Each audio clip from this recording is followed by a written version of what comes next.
আপনারা দেখছেন day to one news TV, খবর যেখানেই আমরা সেখানেই। হতে চেয়েছিলেন ঘরের লক্ষ্মী, পেতে চেয়েছিলেন ভাতা। তৃণমূল নেতার কারসাজিতে কাগজে কলমের স্বামীর মৃত্যু ঘটিয়ে করে দেওয়া হয়েছে বিধবা। এককালীন টাকা ফেরত দিতে না পেরে সরকারের দুয়ারে দুয়ারে পরিবার। হতে গিয়েছিলেন ঘরের লক্ষ্মী, সেই হিসেবে লক্ষ্মীর ভান্ডারে আবেদন। 2 বছর ধরে সরকারি ভাতা তোলার পর পুলিশি হস্তক্ষেপে জানা গেল আদতেও তো বিধবা ভাতা। একমাত্র পুত্রের কাগজে কলমে হয়েছে মৃত্যু। ঘটালো কে? জলজান্তর ছেলের ডেথ সার্টিফিকেট পেল কোথা থেকে সরকার? বৌমার নামে মঞ্জুর হওয়া বিধবা ভাতা লক্ষ্মীর ভান্ডার ভেবে এতদিন খরচ হয়েছে সংসারে। ভিডিওর চাপে সে টাকা একসঙ্গে দেওয়ার সামর্থ্য নেই। একদিকে বেনিফিসিয়ারির হিসেবে দোষী সাব্যস্ত করে ব্যাংকের বই, আধার কার্ড রেখে দিয়েছে ভিডিও, একসাথে ফেরত চাইছে 24 মাসের 24,000 টাকা। অন্যদিকে সমাজে কলঙ্কিত, অথচ যে তৃণমূল নেতা 3,000 টাকার বিনিময়ে কাজ করলো সে ফেরার। তার বিরুদ্ধে এরকম অভিযোগ ভুরি ভুরি।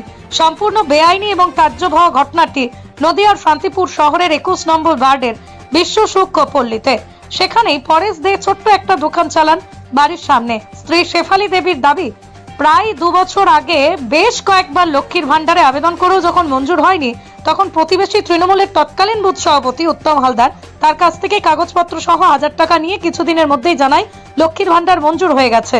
স্থানীয় স্টেট ব্যাংকের কিয়স্কে অ্যাকাউন্ট করা হলেও পাসবুক দেওয়া হয়নি।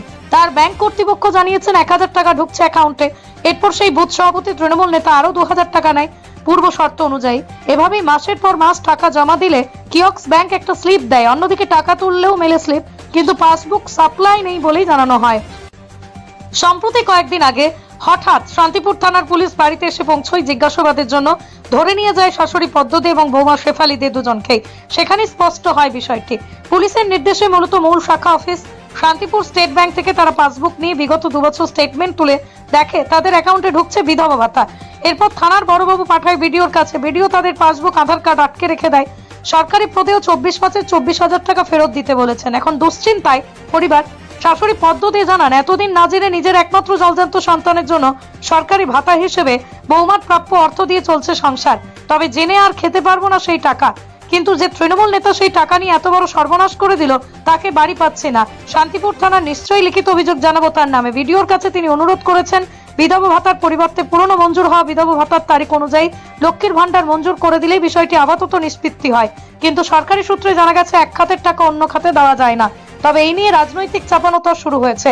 ইতিমধ্যে বিজেপিকে কটাক্ষ, কথায় কথায় তৃণমূল বলে কেন্দ্রীয় বঞ্চনার কথা। প্রথমত প্রকল্পের নাম বিকৃত করে কেন্দ্রীয় সহযোগিতা উজ্জ্ব রেখে বেনিফিসিয়ারির কাছ থেকে কাটমানির অর্থ নিয়ে এভাবেই তছরূপ করার আগে তৃণমূল পরিচালিত পঞ্চায়েত সমিতি শুধু একটি দুটি নয়, দুটি বিষয় নয়, সমস্ত সরকারি প্রকল্পে অভিযোগের পর অভিযোগ। সার্টিফিকেট ছাড়া সরকারি টাকা মঞ্জুর করা হচ্ছে। তাহলে এখানে দোষটা কার, ভুলটা কার? প্রশ্ন থেকে যায়। দিনের পর দিন বেনিফিসিয়ারির টাকা তুলছে অথচ জানে না তার, নাকি অর্থের বিনিময়ে যে তৃণমূল নেতা বিভিন্ন দুর্নীতি করে ফেরার হয়েছে তার? সবচেয়ে বড় প্রশ্ন, এত পরিকল্পনা, অনুসন্ধান, স্ক্রুটিনির পর আবেদন সরকারিভাবে মঞ্জুর হয়ে সেখানে ডেথ সার্টিফিকেট ছাড়াই কি অনুমোদন হয়েছিল বিধবা ভাতা? তাহলে এই দায় কার? কতদিন হলো প্রায়? তাও 2 বছর। তাহলে 2 বছর ধরে আপনি 1000 টাকা করে প্রতি মাসে পাচ্ছেন? হ্যাঁ। সেটা কি মাসে মাসেই তোলেন না মাঝে মাঝে তোলেন? না, মাসে মাসে তুলে না, ওটা 3-4 মাস পরেও তুলি। একবার বই হওয়ার পরে আমি 7-8 মাস টাকা পাইনি, তারপরে তখন যে দেখি কি এরকম 14,000 টাকা ঢুকে আছে, তাই 13,000 টাকা আমি তুলেছি। আমি জানি না ওটা কিছু, আমি ভাবছি কি ওইটা হলো একসাথে টাকা গণনা জয়েন হয়ে আমার অ্যাকাউন্টে ঢুকেছে। এটা কিসের টাকা পাচ্ছেন বলে জানতে পারছেন? এটা লক্ষ্মী ভান্ডারের টাকা। সেটাই ভাবতেন? হ্যাঁ, আমি সেটাই ভাবছি। লক্ষ্মী ভান্ডারের জন্য কি মানে কি করে শিওর হলেন? মানে কাউকে কিছু বলেছিলেন? হ্যাঁ, আমি আমার বাড়ি পর একজন এসেছিল উত্তম হালদার নাম করে, তার কাছে আমি। কি করে? কোনো রাজনৈতিক দলে?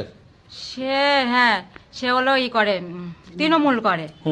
তৃণমূলের লোক। সে আমার বাড়ি পর এসে বলল, বৌমা তোমার হলো লক্ষ্মী ভান্ডার হয়েছে? আমি বললাম কি না দাদা, আমার লক্ষ্মী ভান্ডার হয়নি, আমি 2 জায়গায় জমা দিয়েছি লক্ষ্মী ভান্ডারের জন্য, তা আমার জমা দিয়েও আমার লক্ষ্মী ভান্ডার হয়নি। তখন বললো ঠিক আছে, তোমার লক্ষ্মী ভান্ডার হয়নি, তুমি আমার কিছু টাকা দাও, আমি তোমার লক্ষ্মী ভান্ডার করে দেবো। কিছু বলতে কত? 1000 টাকা। আচ্ছা।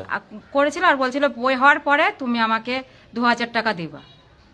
তা সে করে যাওয়ার পরে 2000 টাকা নিয়ে গেছিল? হ্যাঁ, সে বলতো, সে এসে আমাকে খবরও দিয়েছে যে তোমার বইয়ে টাকা ঢুকেছে লক্ষ্মী ভান্ডারে, তুমি টাকা তুলে নিয়ে এসে আমাকে দাও। তাহলে মোট 3000 টাকা দিয়েছিলেন হ্যাঁ, তাকে। মোট সে কোথায় 3000 এখন? টাকা। সে কোথায় আমি এখনটাই খোঁজ পাচ্ছি, শুনছি যে বাড়ি নেই, বাইরে থাকে। এখন বাইরে থাকে? হ্যাঁ। আচ্ছা, তাহলে আপনি এই যে দিনের পর দিন টাকা তুলেছেন, এখন দোষিত হিসাব মতন আপনি হয়ে যাচ্ছেন, তাহলে কি বলছে বিডিও অফিস থেকে? কি বলছে?